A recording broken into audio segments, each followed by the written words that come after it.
The story begins in Los Angeles, California, where we're introduced to Jay Wheeler, a man who belongs to an incredibly wealthy family. Despite that, Jay lives a wild and reckless life. He treats women like outfits, switching them as often as he pleases, and he's deeply addicted to gambling. Just the night before, he lost a significant amount of money betting on horse races. Frustrated and desperate, Jay heads to a casino where a man named Vincent approaches him. Jay owes him $37,000. When Vincent demands his money, Jay admits he can't pay him at the moment. He claims all his money is stuck in an electronic account, and he can't access it. But Vincent is in no mood to wait. He signals his bodyguard, leading to a scuffle between Jay and the man. As a result, Jay gets arrested and is sent to the probation department. There, he's given a sentence. For the next few days, he must work at a psychiatric hospital as a janitor, and he'll be closely monitored throughout. While in the locker room, a security guard approaches Jay and tells him that Vincent came looking for him. The guard had told Vincent that Jay no longer works there. Jay chats with the guard for a while and even asks him for some money. The guard, instead, brings up something important. He reminds Jay that his younger brother is getting married and that he should return home. The truth is, Jay had left his family a long time ago. But after the guard's words, he decides to call his father and says he'll attend the wedding. His father, well aware of Jay's past addictions to alcohol and gambling, asks what he's doing now. Jay lies. He says he's a manager at a psychiatric hospital and even has a girlfriend. His father responds firmly, "If you're coming to the wedding, bring your girlfriend. Otherwise, don't come at all." Now, Jay finds himself in a tough spot. He needs to find someone to pose as his girlfriend. That's when he notices a new patient in the hospital, a young woman named Daisy, who looks incredibly innocent and pure. Jay, who often talks to many of the patients and even becomes friendly with some, starts to grow curious about her. But his interactions soon catch the attention of the staff. A doctor calls him in and reminds him that he's just a janitor, not a doctor, and that he must stay away from the patients. If he crosses any line, they won't hesitate to file a complaint, which could even land him in jail. As Jay exits the doctor's office, he notices a nurse guiding Daisy into the room. She's barefoot, no shoes, no sandals. Once inside, Daisy tells the doctor that she often hears strange voices. It turns out, she has always lived with her mother and never really experienced the outside world. Her life has been sheltered, and she knows very little about anything beyond her home. That night, as Jay is leaving the hospital, he hears something unusual. Following the sound, he discovers one of the janitors, someone who works alongside him, sitting on Daisy's bed. The man is lying to her, pretending to be a doctor. But his intentions aren't pure. He's clearly trying to take advantage of Daisy's innocence. Jay steps in immediately and punches the man, knocking him to the ground. He then turns to Daisy and gently warns her to stay away from people like him, people who only want to exploit her trust. Jay steps outside the hospital, but to his surprise, Daisy follows him out barefoot. He offers her some money and suggests she go stay with a relative. But Daisy has no one in the world. She's completely alone. When Jay tells her to return to the hospital, she grows frightened just hearing the word. Left with no other option, Jay reluctantly decides to take her with him.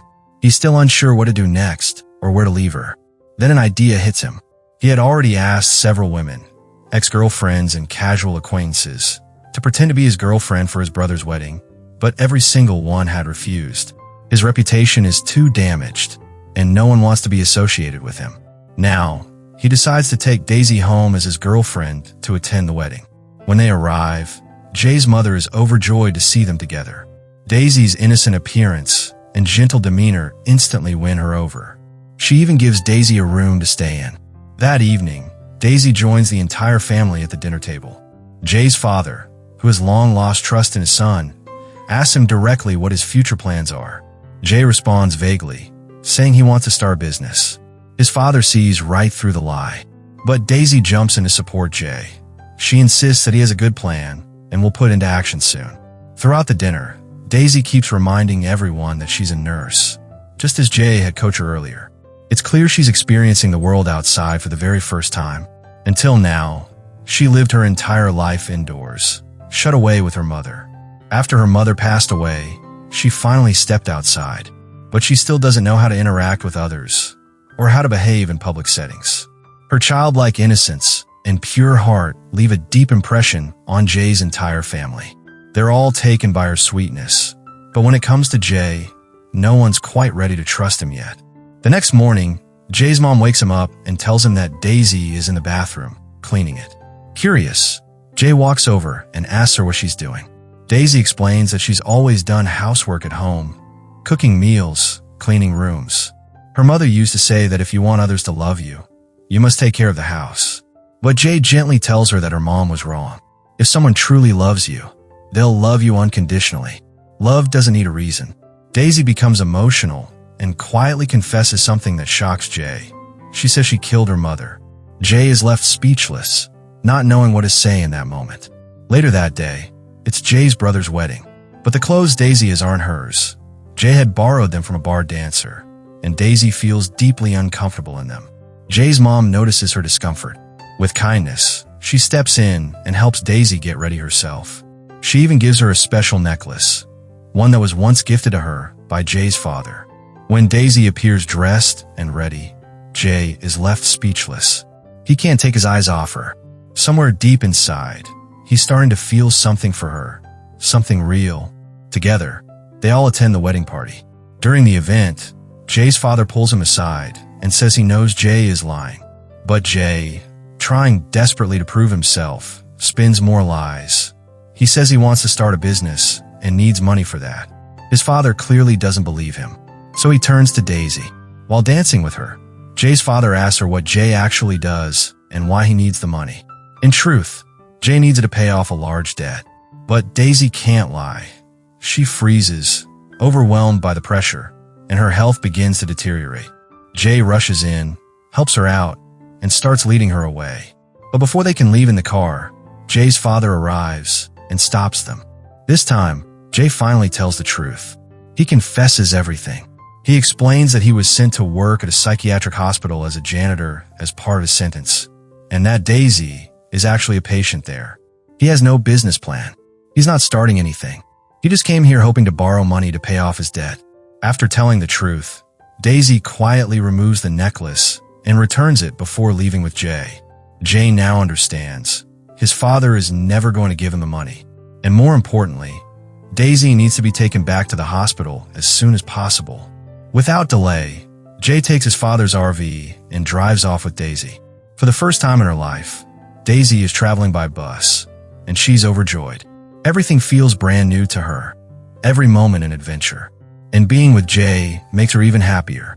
During the trip, Jay brings her to a bus station and tells her to wait there. He assures her that he'll be back soon, hands her some money, and walks away. Night falls, and Daisy patiently waits. Hours pass, and the station slowly empties out until she's completely alone. A security guard eventually approaches and asks her what she's doing there. Daisy softly replies that she's waiting for someone.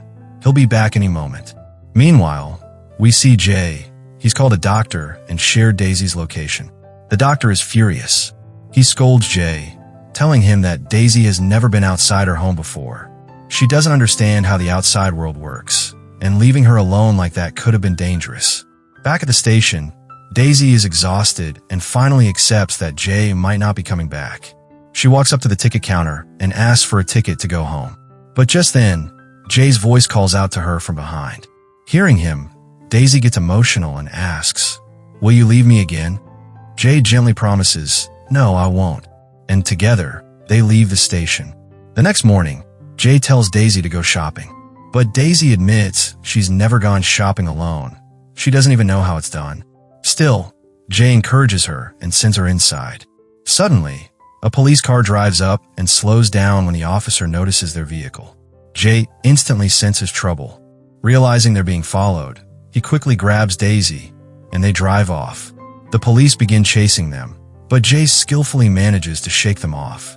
After driving for a long while, Jay pulls over to rest. He tells Daisy to take the wheel and drive, but she nervously says she doesn't know how. Jay, fighting sleep, decides to nap inside the bus and asks Daisy to wake him up after a while. She does, but as soon as he opens his eyes, they realize the police have caught up.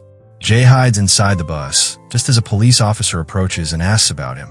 Without hesitation, Daisy lies and says Jay ran into the woods. As the officer heads into the forest, Daisy quickly steps out, grabs the keys from the police car, and throws them deep into the trees. She rushes back to Jay and proudly says, "I threw their keys away. They won't be following us now." The two of them get into their bus and escape once again. The next morning, Jay and Daisy visit an amusement park, and for the first time in her life, Daisy truly lets go. They ride everything they can, laughing and soaking in the joy of the moment. Daisy is overwhelmed with happiness. She tells Jay, "This is the best day of my life. I'll never forget it." The two of them grow closer with each passing moment. As they near Los Angeles, Jay casually suggests that Daisy should learn how to drive. But Daisy is terrified at the thought. A while later, Jay receives a call from the doctor at the hospital. He reassures him, saying, "Don't worry, I'll bring Daisy back soon." But Daisy overhears the call, and it breaks her heart. She doesn't want to return. She wants to stay with Jay, because with him, she feels safe, cared for, happy. Without saying a word, she gets into the bus and starts driving. She's scared but determined to run from the one place she dreads, the hospital. In her nervous state, she accidentally crashes into a container. Thankfully, she's unharmed. Jay immediately takes her to a nearby restaurant to calm her down. There, he gently asks about her mother.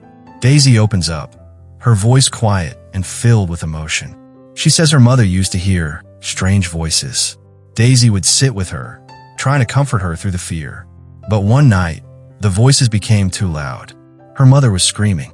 Daisy, scared and unsure, didn't go to her room. And the next morning, her mother was gone. "I killed her," Daisy whispers. "If I had just gone to her, maybe she'd still be alive." Hearing this, Jay finally understands. Daisy is not dangerous. She isn't sick. She's just a fragile soul carrying guilt for something she couldn't control. He assures her that it wasn't her fault. Daisy looks at him and asks, "Why do you want to send me back to the hospital?" Jay pauses, then says, "Maybe I wanted it before, but not anymore. Even if they take you back, I'll find you." Meanwhile, police cars are racing to the restaurant. They arrive just moments later. Jay is arrested, and Daisy is taken back to the hospital. The moment is heavy. Elsewhere, Jay's mother goes to her husband and tells him the news. Jay's been arrested. She begs him to help their son. But Jay's father, exhausted from all of Jay's past mistakes, refuses at first. Then she reminds him, "Weren't you once the same? Your father helped you. That's why you're standing here today. Now it's your turn. Your son needs you." Her words strike deep. Moved by her plea, Jay's father finally agrees. He posts Jay's bail, stepping up to help his son when it matters most. Jay returns home only to find his apartment completely ransacked.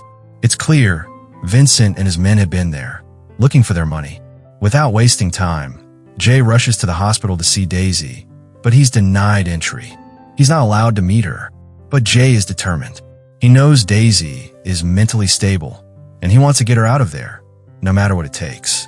In a desperate move, Jay goes to a train station and lies down on the tracks, pretending to be mentally unstable.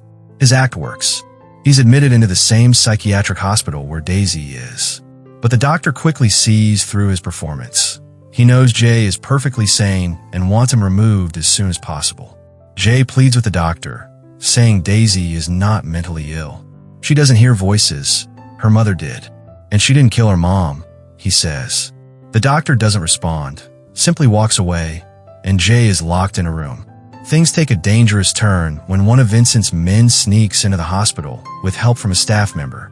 He enters Jay's room and attacks him. But just in time, a fellow patient and friend of Jay's comes to his rescue and stops the attacker.